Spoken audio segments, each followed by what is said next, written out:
Hi everybody, Queen Snicklefritz here. It's henna day again, so I just want to show you how I touch up my roots. You can't even really tell that my roots are that bad. My hair is naturally pretty close to this color, but when I start seeing speckles in the sunlight that look like glitter, I know that my gray has emerged and it's time. So that's where we're at today. I mixed this henna 2 days ago. Sometimes you always want to let the dyes release. I've done other videos about mixing, but it's more important to let the henna set and the dyes release for an extended period of time before you put it on your hair. If you mix your henna up and the dyes aren't released yet and you put it on your hair, you're going to get a bright orange color that you want to avoid. So if you want to, to tone down the brassiness, you want the dyes to have all the way released. And the way to do that is just time. There's no other way around it. Warm liquids will help. Don't use hot. Cold liquids will take much longer to release the dyes. I've been using coffee lately. It's fall time. I kind of like a deeper color. And I just do it on the roots. I have an ombre kind of effect going. I have many, I don't think you can probably tell from this lighting. Let me turn it up. Is that better? I have many different shades of red in my hair, and it's because I use different things, different liquids to mix with my henna. I've used pomegranate juice, I use tea a lot, but I've been doing coffee for the fall. So I'm not going to put any color on any of the bottom part of my hair. Henna does not damage your hair whatsoever. It will add it binds to the keratin and it actually makes your hair shaft thicker and stronger. It reinforces it. Before I started using henna, I was using little bitty tiny rubber bands for my 5-year-old little ones, and now I have to use big thick rubber bands like this because my hair literally popped all the rubber bands. It literally got thicker from the henna. So, and also I'm not putting chemicals on it and heat styling and breaking it off. It's just, it plumped it out.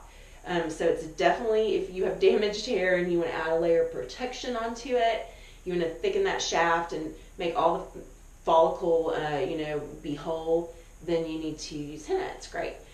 But if you apply, it doesn't fade, which is a wonderful thing about henna. It's so great. Other red hair dyes from a box or a salon almost instantly fade. You can barely wash your hair. Every time you wash it off, it's like a massacre in the shower. You know what I'm talking about? And it keeps fading for days and days, and you turn out like this light orange or light pink, depending on the shade of red you chose color, and you look like Cyndi Lauper sometimes.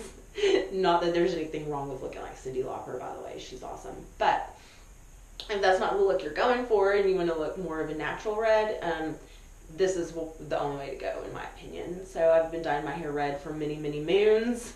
I know a lot about it. I'm going to share it with you. So anyway, so the coffee I mixed, and I'm going to show you how you know the dye is ready.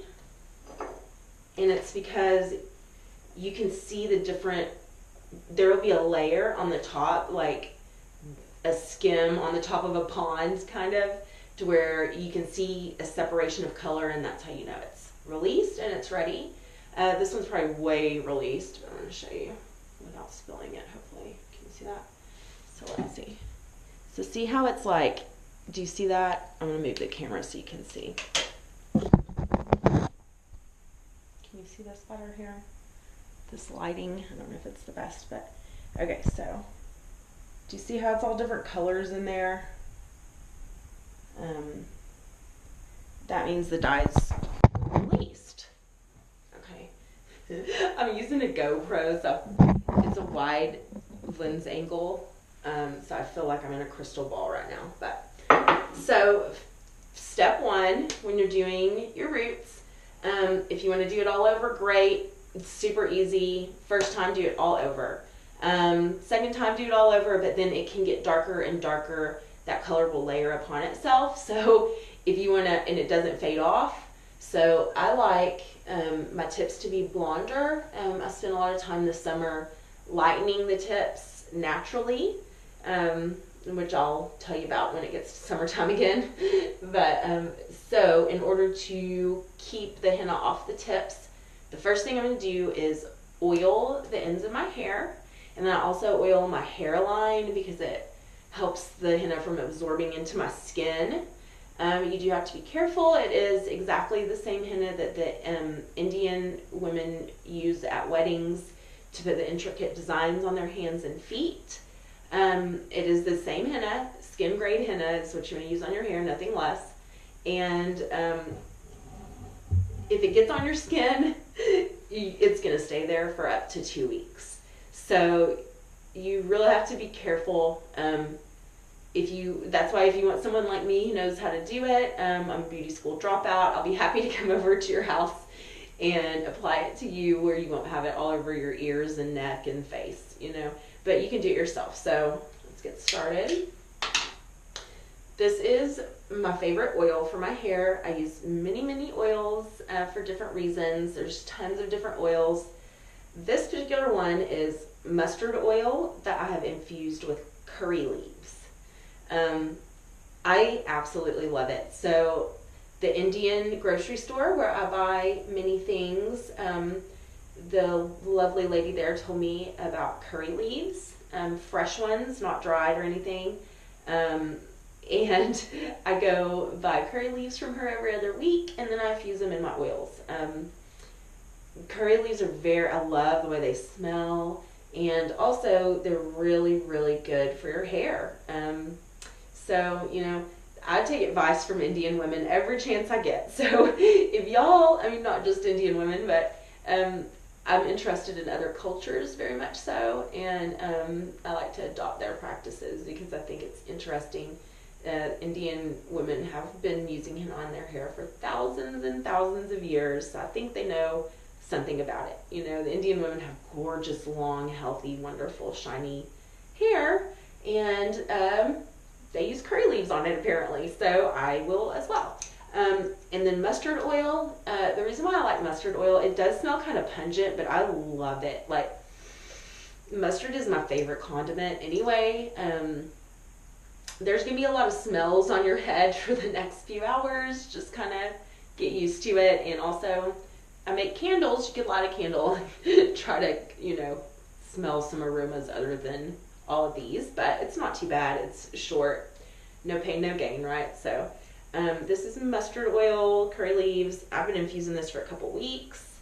Often I'll just get a leaf out of my curry leaf thing, and I'll just rub the leaf directly on to the tips of my hair many times, because the essential oils in the leaves will get on there better, but this oil has been soaking for a really long time, so I'm pretty sure all the nutrients from that curry leaf has already infused into this oil. I've had it for almost a month maybe in here. So I basically just start slathering it on the tips of my hair. So mustard oil, it has protein in it, which is why I like it on hair. You really want proteins in your hair. It's great for it. It's like, you want to feed your hair and skin. All the things you put on your skin are absorbed into your body. So the products I make for skin are nothing that I couldn't put in my mouth and ingest, because whether or not you realize it, when you're putting things on your hair and skin, you are ingesting it. So all my products are, things that are nutrients, and they're nourishing for your body in all ways. And mustard oil is wonderful because of the protein. That's why I like it the most. I don't put it in a whole lot of products because of the aroma of it, but I just use it by itself. I love it. So be generous putting it on, and then we'll go from there. So Thanksgiving just happened, and now it's Christmas. It's that holiday season in between two holidays. It's not my favorite time of the year, I have to admit. I get a little Scroogier every year, but anyway, Christmas. It's coming up, and my kids, we don't have a lot of money right now, so I was really sad yesterday. I spent a good chunk of the morning having to ask people for help, and humbling yourself to the point of asking for help is very difficult. My natural proclivity when I am sad is to hide, and it takes a lot for me to come out of my bubble and ask anyone for help. And yesterday I had almost lost faith in humanity and given up all hope. I really had. And then I had a really, really dear friend that reached out to me, and her generosity changed my entire attitude. So it's just the nice little things you do for other people. I'm down right now, but when I'm back up, I'll help others again. And my friend, sometimes when she's down, I'm definitely going to be right there to help her. And that's what it's about, is helping other people. And so I encourage you to always, especially in this time of holiday season, to realize that we all are stressed out. All single mothers, all married mothers, all people without children, everyone is stressed out at the holidays. Just be kind to others. If you can, do a nice thing for someone that you know. And then when you get back up on your feet again, absolutely never forget to pay it forward, because helping others is what it's all about. Okay, so that was my spiel. Okay, I am all oiled up.